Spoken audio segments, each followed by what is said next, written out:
Okay, so if you have one of these Sodastream Spirit machines, you might have come across a fairly common problem that happens with them. So I think it's one of the cheapest ones that Sodastream sells. So of course, you know, everyone, including myself, thinks, oh, it's a pretty good deal, we'll buy one. Once you've been using it for a little while, one of the things you might notice is you'll come to press it and you'll hear this snap, and then all of a sudden the button looks all kind of wonky and you don't get any gas out of the machine. Okay. So I'm going to show you how you can go about fixing this problem. I'll show you what the problem actually is, and what you'll need to fix it is really simple. You're going to need just sort of a length of garden wire, a nail, and really a pair of pliers just to pull the existing pin out of the machine. So I'm going to pop the back off here and we'll show you what the actual problem is going to be. Okay, so what this is a little lever here. It's made from ABS plastic. And what tends to happen on these things, if you look at YouTube videos, is that this little bit here tends to pop off. It's quite weak for all of the pressing that you're going to have to do with it. And so you can see as I'm pressing it down, it's just bending away. Alright, so what we're going to do is today, we're going to pop this pin out and we're going to fix it with a nail and a bit of wire, MacGyver style. Alright, so here we go. So basically, you can just pop this down and then just slide it off. Okay, don't worry about that. The spring went flying, but that's okay. We'll pick that spring up, we'll pop it back on a little bit. Alright, so now we've got this out. Here's the little spring that popped off, but that's okay. That just pops on this little bit here. In fact, we'll just screw it on nice and tight. Okay, so we'll pop that on a little bit later on. So what we're going to do is right here, you can see there's this pin that goes through the whole thing. We're going to replace that pin. Right. So I'm going to grab my pliers. Now you can probably just put your pliers on like this. I have these special ones that go the whole length, but so you can squeeze it. But actually you should just be able to grab them with the pliers, give it a bit of a twist. I'm actually trying to do this so you can see me doing it. There we go, so we pop that out. Right, next thing we're going to do is we're going to pop the lid back on, pop the button back on I should say. So let's pop that back in there, make sure that spring goes into that little receptacle there. There's a little X there, so we'll pop that down like that. Then we pop this back over the little hinge joint here. Okay, so now what we're going to do is we're going to get our nail. I've got a deck nail here, which is why it's got all the little screw on it, but I mean you could use any nail conceivably as long as it's the right size. I'm going to get our machine and we're going to basically pop the nail through, see?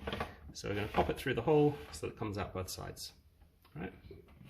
So now we've got it sort of held in place. Next thing we do is we're going to grab our garden wire, and essentially, easy as, we're just going to do a little twist, couple of little twists, and we'll go over the top and then hold it down nice and tight. A couple more little twists, back over the top. And again, you want to hold it down nice and tight. Might even go around the side, why not? Okay. And essentially you can see what we're doing here. We're just trying to, you can see I'm not making a wonderful job of it, but it doesn't matter because no one's really going to see it. And you can see we're just kind of going round and round and round. And basically what we're doing is just sort of reinforcing that hinge. Alright. That out of the way, and now hopefully if we've done everything right, this should work. There you go, that's your Sodastream fixed. So we pop the lid back on, and now you put your bottle in, good as new. So after that last video, it just occurred to me that that repair that I made might not have a whole lot of longevity, just because of the way that I was doing the wrap it around the nail, bring it over, wrap it around the nail, bring it over. And I thought to myself, well, actually, there might be a better way to do this. I think there is, and this way will have a little bit more longevity for us.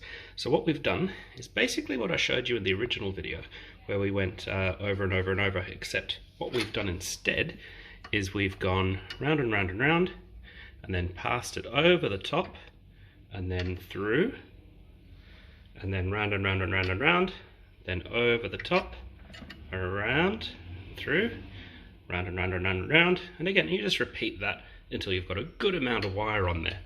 And what that means is that this bit here is now sort of reinforced at the top, and it's also not going to slide down to the bottom over time, right? So this thing all is going to hold in place, I would imagine probably for the life of the machine. I don't think this part's really going to fail again, because really from this point on, kind of all of the force really is going to be taken up by the nail and this wire more than this kind of flimsy piece of ABS plastic. So I thought that might be sort of a good upgrade, if you guess, from the last thing I showed you. So it's now kind of a 40-degree day today, and I could actually use some cold soda water. So there we go. Check that out. Just like I bought one. Enjoy.